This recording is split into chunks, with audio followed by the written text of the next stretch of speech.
Hello, everyone. Welcome to the Boardroom Beauty podcast. My name is Lydia Drakeford. I'm your host. Thanks for tuning in. I'm so excited to be interviewing Kara Brothers. Kara Brothers currently serves as the president of the iconic brand Starface. She was an early employee and has led the company through tremendous growth over the past 4.5 years. And she landed at Starface after being in the tech industry for 15 years in New York City, where she lives with her husband and 2 adorable children. Whether she's growing businesses or hosting podcasts or guiding individuals in her communities, her mission is to help people break through blind spots and societal constructs. You can learn more about her and these projects she's leading at her website, carabrothers.com. I'm so excited for you all to get into this episode with her. We learned so much about her leadership, her mission, and just how awesome she is. So thanks for tuning in.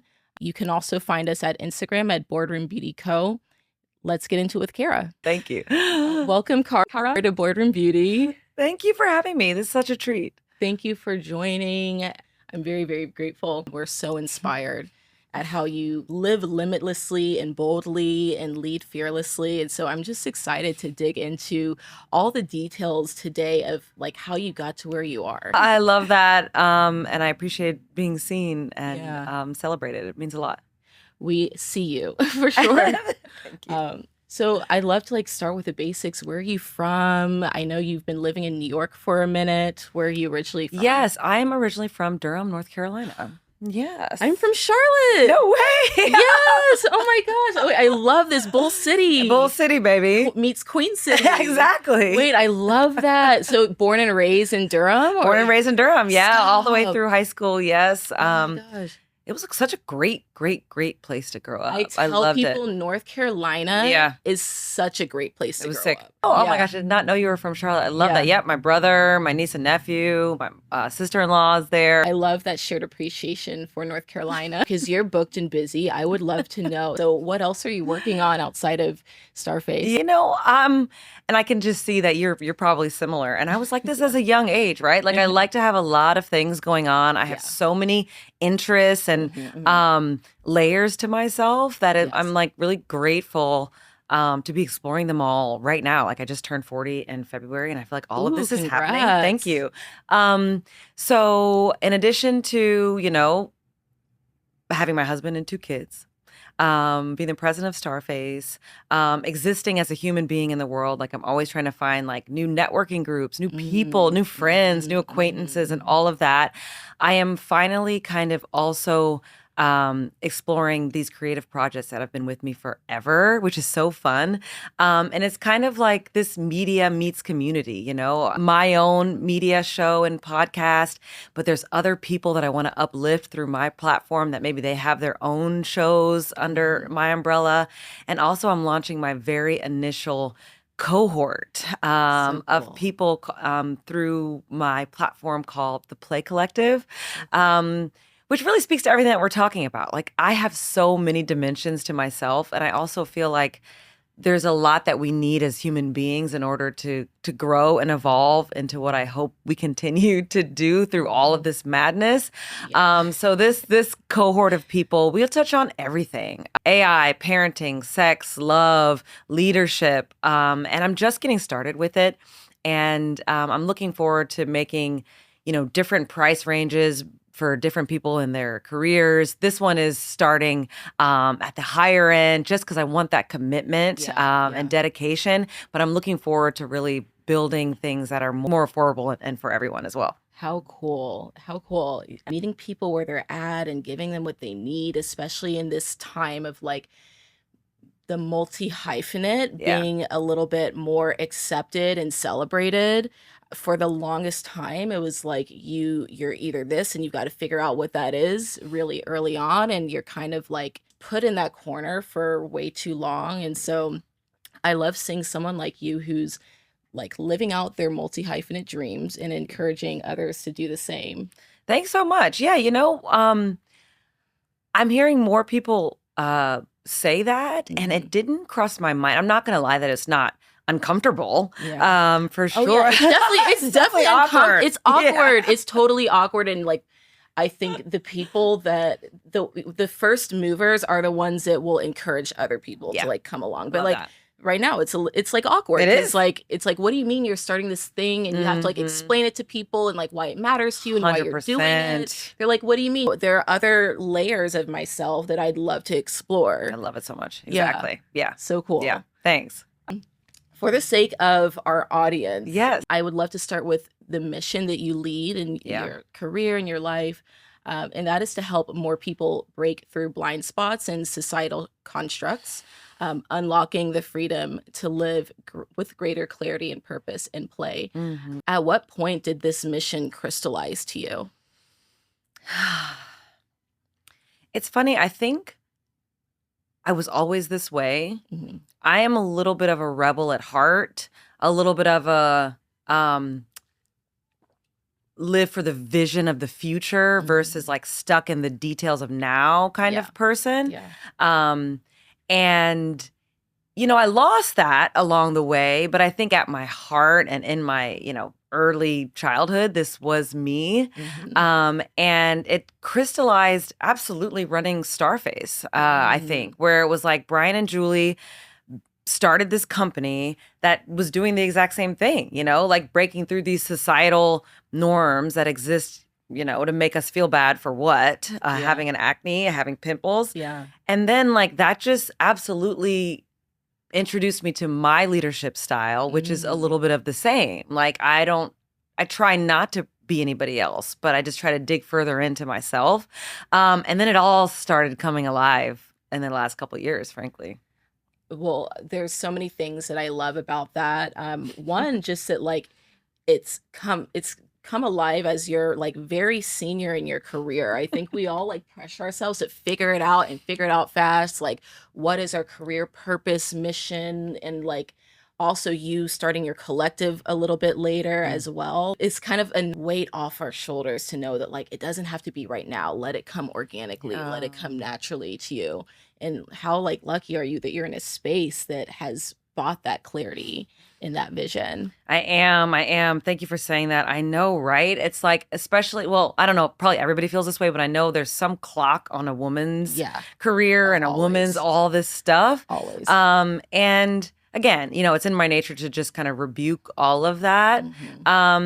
And I feel fresh, frankly. I feel fresh. You look fresh. You bring a fresh, inspiring energy, which is why I felt like I need to meet this woman. Like I read so many inspiring articles about you and just seeing you in the press. And I was like, this is like goals here. I've got to meet her and like figure out her secret sauce. Thank you. Also, like not to be weird, but are you into astrology at all? Yes. Are you an Aquarius? You're an Aquarius because you said February, and because I just turned 30, March 28th. Amazing. Aries. Yes. So, you know, Aries and Aquarius also have that like rebellious streak. That, like, I mean, because we share that we both spend a good chunk of our careers at Google, which to a lot of people is like, oh, that's peak. Like once you get to Google, why would you go anywhere else? And like, and as an Aries Aquarius, we're both like, I mean, not to say like Google served me well. It seemed to have like served you really well. But like the moment I like started at Google, I was already thinking outside of the bounds of like possibilities. If your time was anything like mine, it actually was a really great platform and like place to learn. So what are some things that you took from spending almost a decade there that show up in your leadership style and career approach today? Yeah. I love that. You're so right. It was great in several ways. And you were there during the best years. I caught like the tail end of like there were some good years, but you were there during I think I was, right? Yeah. I mean, I love that because you're right. Like it was similar to you where almost as soon as I got there, I was thinking about like, okay, is this for me? What more can I get from this experience, my team, all of that? And what's funny that I just thought about as we were talking, as I was in college, I applied for like the first AdWords job in Ann Arbor. Oh my God, me too. Yes, I did not get it. And I didn't get it. I did not get it. I didn't get it either. I was so upset. That's so funny. I also didn't get it. was so upset, but went to work for like a media company in DC, and then like a year later they came knocking. I was like, oh, now you want me? Okay. But it's so funny that Isn't that interesting? Yeah. I forgot all about that. Yes. Yeah. And I got back in because I worked at a small advertising technology company that got acquired. Okay. And so I like snuck my way back in, which Yeah. is hilarious. Okay. So Google, at its heart when I was there, definitely encouraged learning. It did. Actually, you know what? It really did. encouraged almost this multi-hyphenate now that I'm thinking about it, right? Google totally encouraged. Think about that. Totally encouraging multi-hyphenate because nobody was just doing their job. Nope. Everybody was leading some type of special project or leading in an ERG or like something. You were doing something. So right. This is Yeah. all clicking. I know. Exactly. Yeah. So maybe that, if I'm honest, it was Yeah. not something to hide. Yeah. Like you didn't have to like pretend you didn't have this going on. The whole 20%, you can use 20% aside to work on other things. Like Yes. that's beautiful. So I think that probably helped a little. It totally did. And so that's all the good. It also was fun, to your point, at the best. Yeah. The parties were fun. The food was like all of that. Like Yeah. it brought a little lightness to your days. So I definitely bring that with me as well. Yeah. And there is like a rigor, there's a rigor. There's a, we need to do this by Work this hard, time. play hard. Exactly. 100%. So I like learned that balance for sure. Yeah. And then, of course, like you learn just as much from the negative stuff. So I learned how hard it is to not be a senior leader at a company where you don't know or you feel like you don't know a lot of what's going on, why decisions are made. And you have questions, you have ideas, but you're kind of siloed to your corner. And I hated that. Just do it. Take directions. And Exactly. Do it. And that's tough because you want to know like why am I doing Why? this? Why? Someone give Yeah. me something, like give me some context. Like you want to feel you don't have control in corporate life, like for the most part, but at least you want to feel like a human being, a respected human being, part of this ecosystem. So that's something I took as well. Yeah, for sure.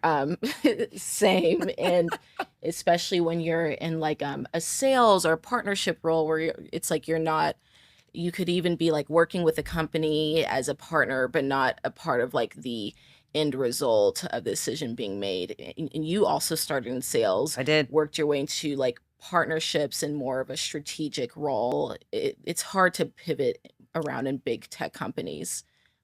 So that corporate partnerships and strategy, like I feel like you probably took a lot of the skill sets from that too. Yeah. Thanks I'm sure there's probably that. Yeah, thanks for remembering that. I totally forgot. Yeah, that was I was also in ads and sales for the majority, but then the last couple of years I was in corporate strategy, where I worked for a kick-ass woman who played no games, but required a level of excellence of me. But she also, saw me earlier and saw that what I could do. So that was my first like absolute high pressure, high stake, like C-suite exposure, big money deals kind of thing. And, I guess probably during that time I was like, oh, I could do this, and it doesn't mean it was all hunky-dory, which it wasn't, obviously. Yeah. But I was just like, okay, this is what it's like to be in these rooms around this kind of person, around this kind of deal. Great. You also realize, like, I think sometimes when you're not in those rooms, you think everyone's so much smarter than me.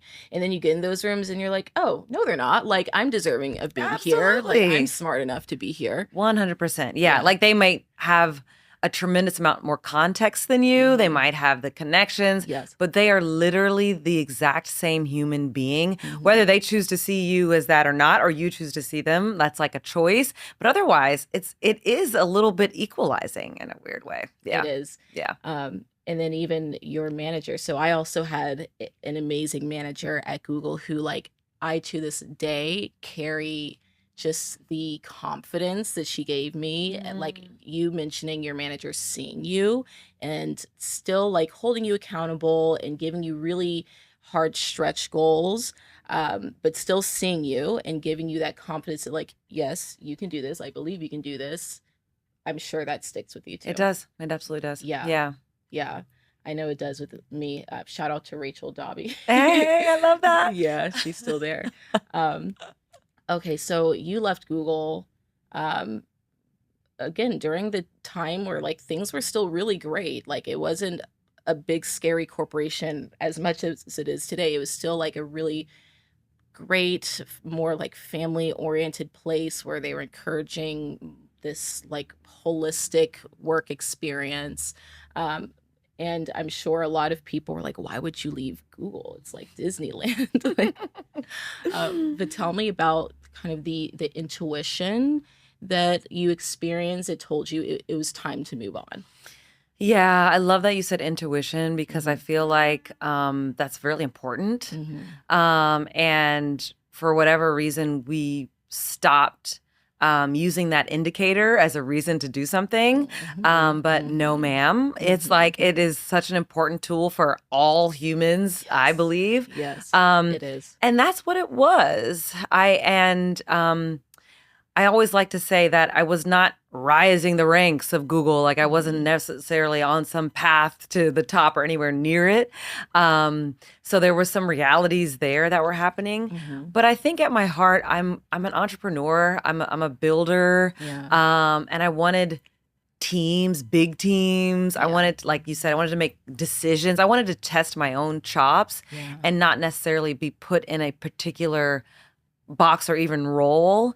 And I just was like, oh my gosh, it's almost been 10 years. Oh my gosh. I know Like, you wake up girl, and it's like, yeah, "Whoa." exactly, What exactly. am I I doing? think it was a little bit of if now, if not now, Then when. when? But the truth is, I tried to get a lot of jobs, and I Mhm. didn't get a lot of jobs. Wow. So there's also that reality. And so I got poached to lead, kind of business for this AI company. And I was just like, yo, thank you. Yes. And that's kind of like allowed me to take that step. Yeah, yeah.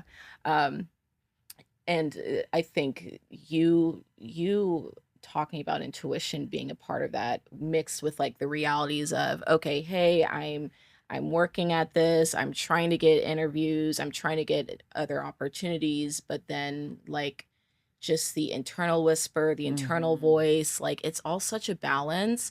I think I saw a podcast episode with you and someone else talking about intuition and like how Mm. in the modern world it's like intuition is looked at as a bad thing because it's this like intangible fluffiness that like you can't look at on paper, but um I love to see a leader who says like, actually, yeah, there were some moments in my career that was like totally intuitive Yeah. and it was just a gut feeling. So I love that. Yes, yeah. yes, yes, yeah. For sure.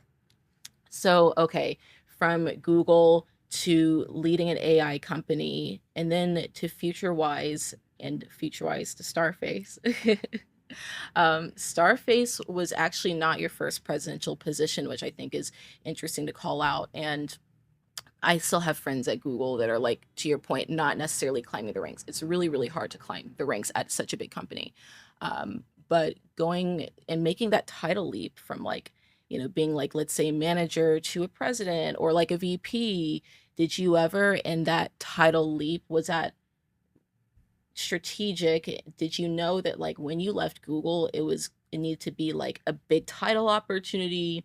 And how do you recommend people set themselves up for that? It's such an important question. It's so real. I'm glad you Yeah. asked. I knew because of the realities that I was experiencing at Google, Mhm. aka not like getting the promotions that I wanted and the Yeah. titles that I wanted, Yeah.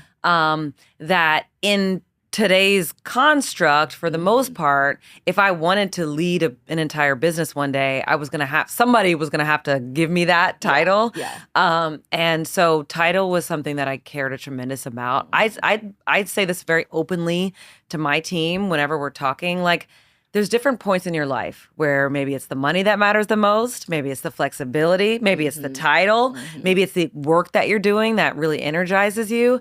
And I feel like, back to the intuition, I've always known what is most important to me and what I need at this time, which Yeah. again, I'm just kind of reflecting on this now. Yeah. And I'm I taking you down memory lane. yes, I love that because it's just they don't all have to click. Yeah, at all. and you're also never going to get absolutely everything. So like what are like your top 2 or 3 things that you can get, right? Yes, exactly. Yeah. And then like note that, be good with it, and then like think about like then reevaluate later. 100%. Yeah. It's all it has to be like all very intentional and strategic.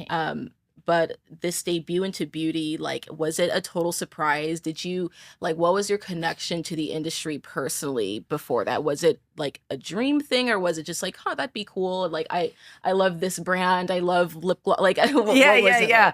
like? I love that. And you're so right. That's exactly why I joined Starface. I wanted to change something up in like a cultural standpoint. I wanted to work with people that I actually genuinely wanted to work with, and that was absolutely the founders, Brian and Julie. Yeah. I also wanted to like switch things up on an entire like cultural. I wanted to have as much impact on the culture and the world as I could, Which you have. which You I did. certainly Thank have. you. Yes. And I wanted a lightness. Like it was COVID, and I genuinely wanted something that was not as heavy as AI and like me having to learn, large language models and all of that at that time. I was like, I need something fresh. And so that was a connection to beauty. Once I started to interview people and learn about beauty, I was like, oh, people are in this because it's fun. Because it like people treat the industry and their jobs like a hobby in beauty. Like they genuinely love the space that they're in, and whether it's the packaging or the product, or in your instance, it's like the influence on the culture and the people, which I agree with. I love beauty for that exact reason, because it moves culture, it moves people. I love how that teed you up at Starface, and it just all came into fruition. And I mean, this is a like what $100 million brand. It is. Now It is. Leading over 50 people. You built that team up from scratch. I was single digit higher. I don't remember 8, 7, 9, something like that. So cool. But yeah.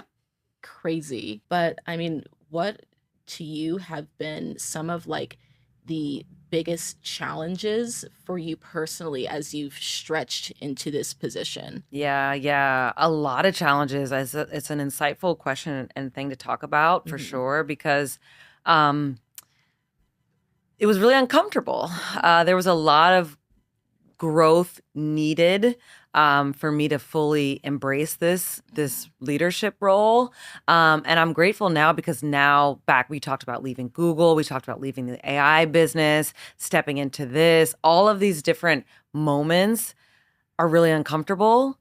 And I can only imagine. 100%. And it's just like, oh, this is what it's supposed to feel like. Like, and rather than trying to push it away or go back to comfort, it's like, oh, this is what leveling up feels like. So if I'm honest, it's like, and you chose the level up, so it's like you've got to embrace it. There we go, 100%. Yeah. And I think there's so many lessons learned, but one that I think, I'm a generally friendly, nice woman, and like as we talked about in the beginning of my conversation, that's my hope for the future. Like my future vision is a little more friendly and interactive amongst us. And I've learned though that doesn't mean everyone's gonna like me. Yeah. And that doesn't mean they need to like me. And that was hard because I realized like, oh no, you actually wanted, like you cared what other people think. You wanted people to like you, obviously, so natural. But I had to really separate that. Like it has nothing to do. Hard. It's so hard. And that was randomly super, super important for me to learn. Yeah.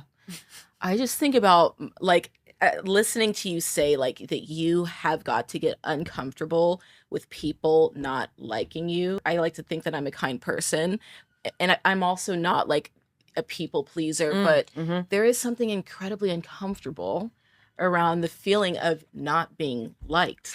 Gosh, sucks. Like how do you mentally get there? Like what did that look like on a day-to-day, like the time you spent with yourself, like the conversations you had with yourself or like your husband or friends? Like how did you get comfortable being in such this like big wig position and knowing that like there might be people that don't like what you're doing or whatever? Like Yeah. Ooh. Um, therapy, Yeah. Yeah. executive coaching, Yes. Yes. um, leaning into the people who do like me Yeah. outside of work, Yeah. like Yeah. you said, my friends, my husband, Yeah. and stopped. I also, I guess, the honest answer is too, like there was a lot of my own self-worth wrapped into that where I'm like, yo, I'm great. Yeah. Okay. And that Yeah. doesn't mean that you have to like me, but I'm not Yeah. going to spend time trying to convince you that the decisions that I'm making are, Mm. ultimately what I thought was the best interest at that time. And Mhm. so I just had to evolve, I frankly. know. Yeah.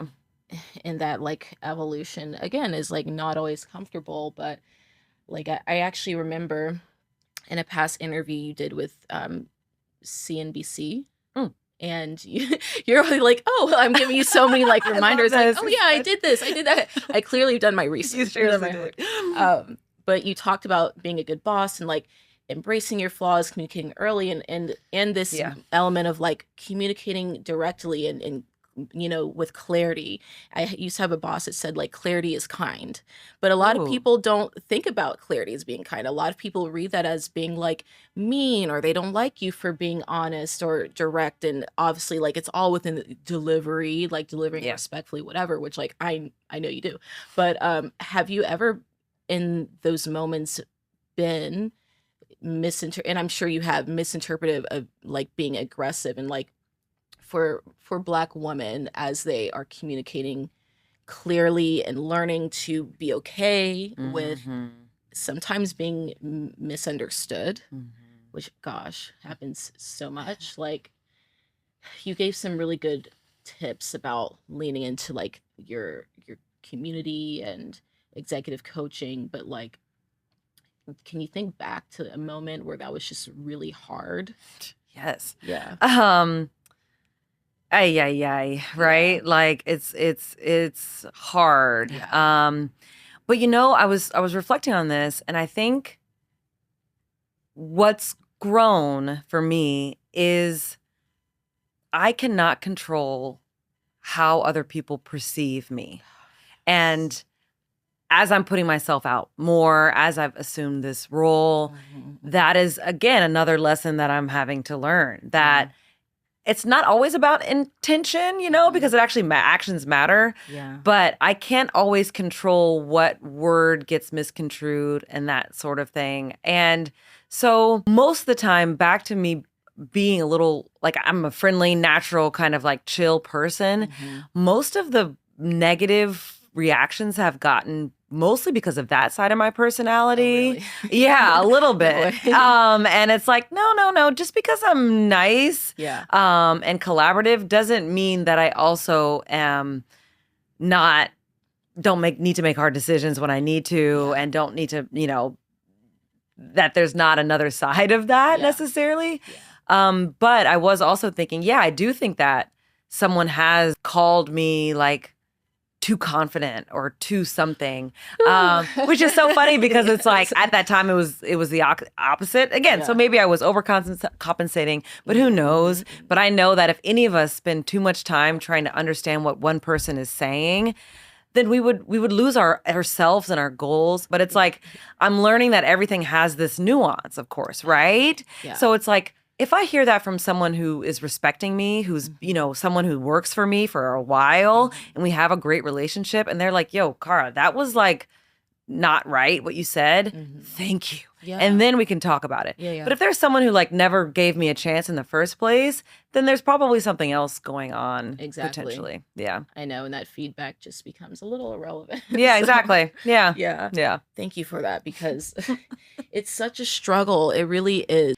And lately, there's kind of this like discourse going around on TikTok about like corporate America just becoming more and more draining for like bold, Ooh. confident, Black, brown women that are like coming into this space and are so overqualified and just so great. It feels like we're the main targets for the misinterpretation, and you have to build a really thick skin. So Yep. thank you for Yep. your insights on that. Definitely. So in another interview I watched with you is you talked about stepping into a really big role at Starface and having to unlearn some limiting stories that you had told yourself. So in this role of like, or this road of stepping into a really big role, building up your confidence to be a president, like what are some of those stories that you had to unlearn, and how did you move past those stories and fully own that leadership and enjoy that opportunity? Yeah. Ooh, there's a lot there for sure. Mm-hmm. I was bringing a lot of baggage from my prior careers at Google and otherwise of really, negative bosses or a Mm-hmm. bad performance review or Mm-hmm. some weird feedback. Mm-hmm. And I really had to, and so there was this story of like, oh gosh, you gotta have to pretend to be somebody else if you're about to run this business. Yep. Because you have all this, somebody said that or you were supposed to do that. And then I just had to realize I'm here and I'm great. Yeah. And I'm a fast learner and I'm a good person. And if this fails, it fails, but will have nothing to do with any story that I'm bringing to this experience. Yeah. So I almost just had to wipe clean almost and step into it like reprogram. 100%. So cool. Yeah. It was like, nope, we're here today. This is a whole new car. It's a fresh thing. And so there were so many of those kind of stories that I learned. Because the first part, I think I was trying to be boss, be person, be president, where I'm like, no, back to the intuition. There's something within me that I know is of corporate leadership quality. Let that shine. Like, listen more to that than any other story, basically. Yeah, exactly. Like, be Kara. Be Kara. Yeah. Yeah. It's not easy for any of us. You are clearly doing it right, because last year you were selected as a Glossy 50. Glossy 50, one of the biggest change makers in fashion and beauty. And during this time, Starface expanded to the lip balm category, which sold out immediately, being seen by celebs like Northwest, organically posting. I know, I thought that was really so cute. Sweet. You've really come into a company that has cultural relevance and made cultural waves, and then continue to expand the boundaries of like what that company is capable of. So I would love to really dig into like your brain as like a president of a brand that's scaling and growing and pushing boundaries. What does it take, in your opinion, to build cultural relevance, especially with a generation that values that self-expression and those social values? Yeah. It's such a hard thing and a hard question. And I think about this a lot, actually, because there probably are several ways to do this. Of course, we have different beauty brands that are having impact on this part of the culture and this part of the culture, et cetera. First of all, also, I always have to give like other people credit and flowers. Like Julie Schott, one of the founders, this is her sweet spot.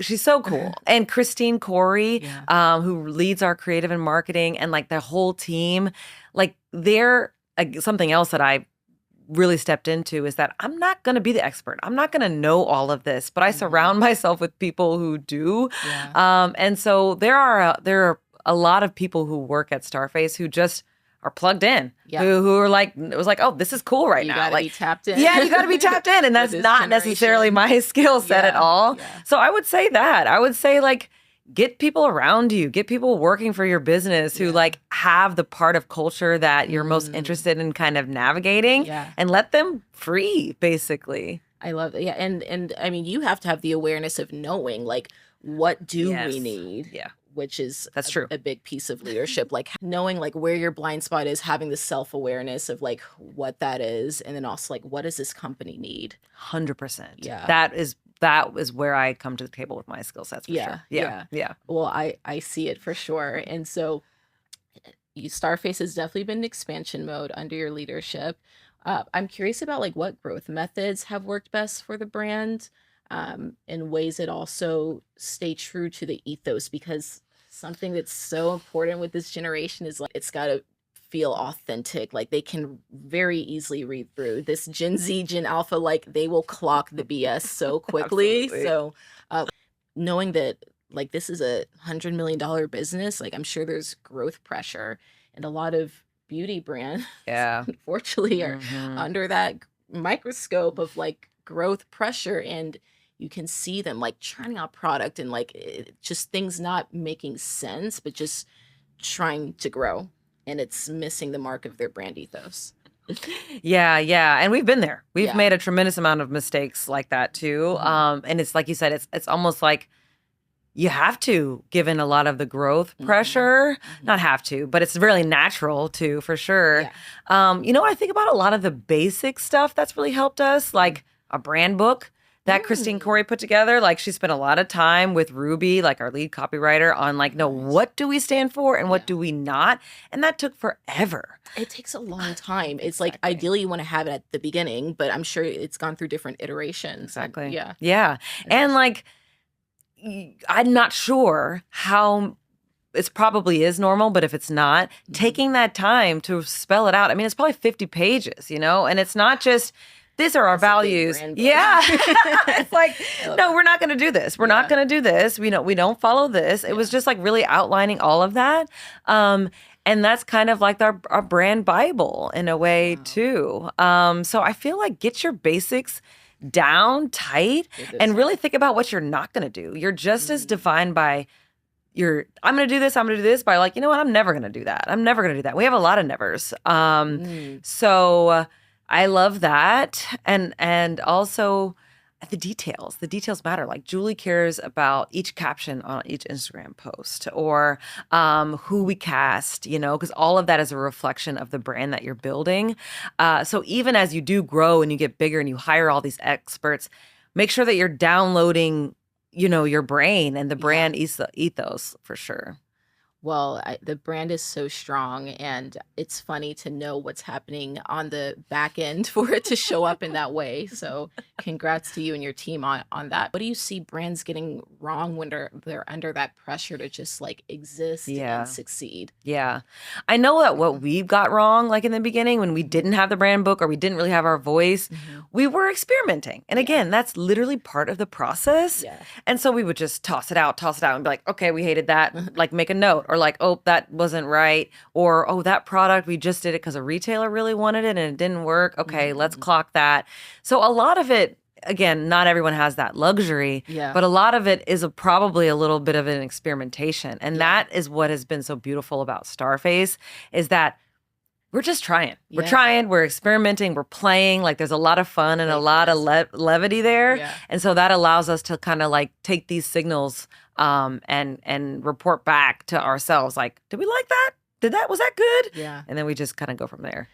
Yeah, I mean, and that's the beauty of working for a brand that values play and experimentation, because like you're just never going to really take up space unless you do that. Playing it safe just like doesn't doesn't cut it in this world where there's so much noise in beauty, especially. 100%.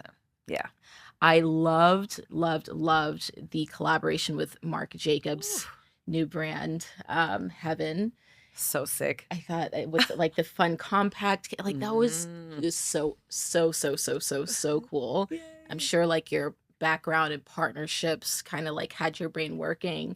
But what were some of like the strategic decisions that push you in that direction? I mean, I can imagine a few, but like I love to hear. Yeah, totally. Thanks for shouting that out. It was so good. I loved it so much. So cool. It's funny because Starface, right? We primarily have these pimple patches, and so we're an acne brand in that way. But also, we're totally a fashion brand too. You know, we're making a statement with the different colors and the looks that people wear. And so that kind of skincare meets fashion is something that really we love. Yes, and you're right. It's really differentiating. Like we do feel like we kind of own that space. You do. And so we're always just like, okay, great. Fashion what? Fashion next. Like who do our customers like? Who do we excited about? So that's how that came to life. And we did think about, oh, what other pimple patches like would be fun one day. Hand painted tattoos, hand painted this. So we're like, ooh, maybe this is it to try and figure it out. Cool. So good. So good. I'm so curious, like, who have you seen like in the pimple patches, like especially in the earlier days where you were just like fangirling about, because they're on everyone, but like was there any person in particular that just had you like really excited? I do. I mean, I'm not gonna lie. I just love seeing it. It's so fun. Yeah. I mean, I love Justin Bieber wearing it. It's just sick. I know It's Justin so wearing good. it, Justin and Haley, like That's so good. cool. And then like SZA, when she was just naturally fan, I just love how she's Yes. like quirky and weird, and it just speaks to me I and the know. brand. I'm like, absolutely. Central C is like so fun to see him just like over and over popping off with a pimple patch. All of it's fun. I'm not gonna lie to you. I know, it's just fun. I see people, like I've heard that people will wear the pimple patches even when they don't actually have a pimple. Exactly. So Exactly. again, like very much in line with the fashion world.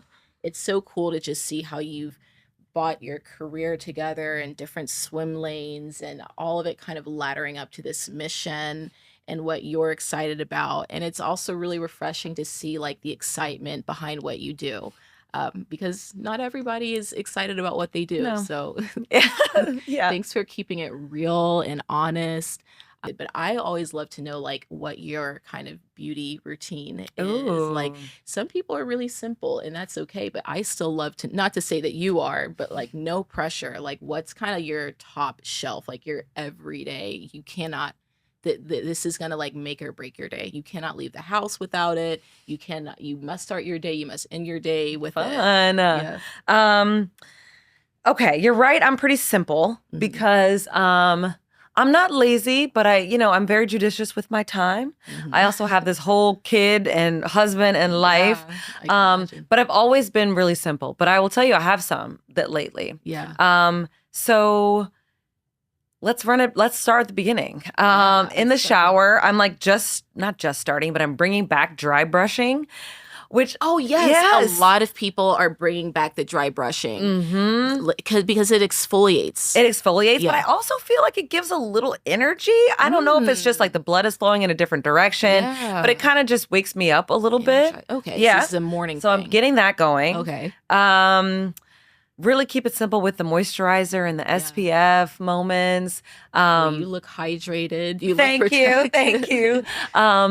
Makeup, it's that fill in the brow. It's that You gotta eyeliner. fill It's in the that brow. mascara. You got to get that going. I don't know when. I know. Yes. It's in the little details for me too, because I don't do a lot, but there are certain things I'm not leaving the house Yeah, without. exactly. Get out of here. I've got to put on my mascara. I've got to fill in the brow. I got to put something on my lips. Yes, I gotta have it on my lips. Yeah, and I'll have a little Yeah. little happiness on my like cheeks and stuff. I love a little color. Yes, Are you a exactly. blush girl? Yes, Yeah. I'm a blush girl. And most people don't wear blush every day, but I wear blush every Me day. too. Me too. What blushes do you wear?